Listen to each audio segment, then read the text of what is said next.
In this video, we will talk about the context of the general letters in the New Testament. This is part 1 of a 2-part series. In this video, we will focus on the epistles of James and Jude. We'll begin by talking about the epistle of James. You might notice a transition here from talking about the Pauline epistles, whether authentic or Deuteropaulines. In those texts, we have an epistle to a church or to a person, such as the epistle to Timothy or the epistle to the Corinthian church. We're now making a transition to epistles of people. This text was supposedly written by James. However, like most New Testament texts, we have to question this authorship. The text does say that it was written by James. In Greek, we actually have the name Iakobos, which translates better than James to Jacob. We know that this person was Jewish based on the name, so probably a Jewish Christian at this point. And when we think about the name James, we often associate this with James, the brother of Jesus. Now, James was martyred around 62 CE, and most scholars do not think that James, the brother of Jesus, actually wrote this text for a couple of reasons. First, there seem to be references to events that happened after 62 CE. And second, the Greek that we see in this letter is much too affluent for James, the brother of Jesus, who would have grown up in a rather rural Galilee. There are a couple ideas of what may be happening here. The first is that the text was attributed to James with the idea that it would give it some kind of authority, like we've talked about with other texts. Second, the text may have been written by a James, but not necessarily the brother of Jesus. And third, the text may have been written by James, the brother of Jesus, but maybe reworked by a later writer. If James, the brother of Jesus, did actually write this text, we'll probably look at a date between 50 and 60 CE for its composition.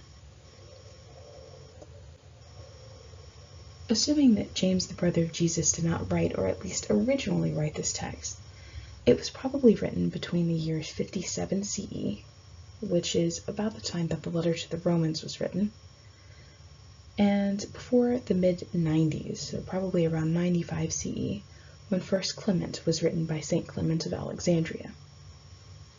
Clement seems to reference the Epistle of James, and Romans, particularly verse 328, seems to be being responded to by the Epistle of James in James 2:24, talking about the same idea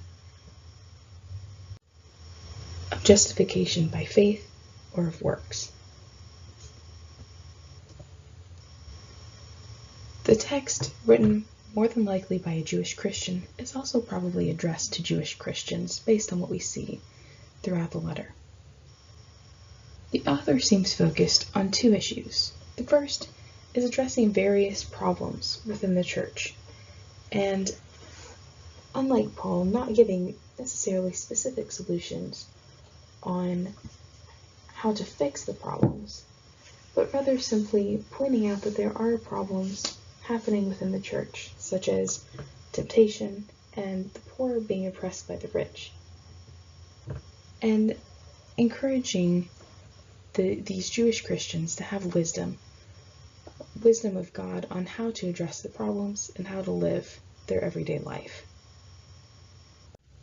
With the Epistle of Jude, we again begin by thinking about the authorship of the text, and whether it was actually written by Jude. Now, Jude is referenced at the beginning of the letter as Jude, servant of Jesus Christ and brother of James. If Jude is the brother of James, then we are probably looking at Jude, the brother of James, who is the brother of Jesus, making Jude a brother of Jesus. Now, whether, again, this James that we've talked about is the same James who is the brother of Jesus is up for debate. We don't really know a whole lot about who Jude is, either from this letter, which is quite short, or from other texts. Whether Jude actually wrote this letter or not is again inconclusive. We usually think about this letter as anonymous authorship, or perhaps written by a Jude who we simply do not know who he is. The text is probably written between 60 and 90 CE, possibly before 2 Peter, and probably after the apostles are well known from the past. The audience of this is quite specific and yet quite open for interpretation. Jude addresses those loyal to the faith. The audience also seems to be familiar with the Hebrew Bible, as Jude calls up some of the stories from the Hebrew Bible, such as Sodom and Gomorrah. Jude also references 1 Enoch.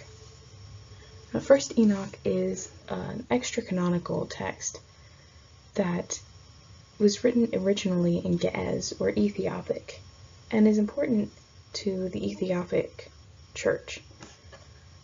1 Enoch has many different parts, and Jude references specifically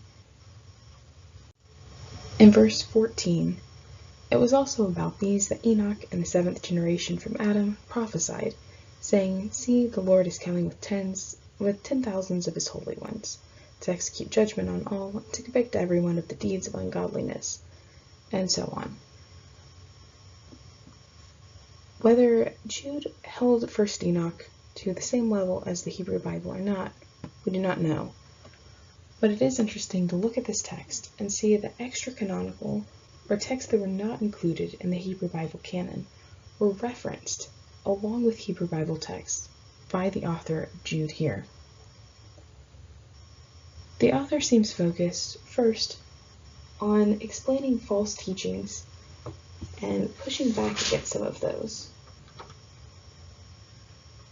And second, with calling the faithful to stay faithful, even in the face of these false teachings. Now that we've reached the end of this video, you should be able to explain the authorship, composition date, audience, and authorial intent of the epistles of James and Jude, describe the historical setting and context of the epistles, and identify the themes in the epistles and give examples of how they are used in the texts.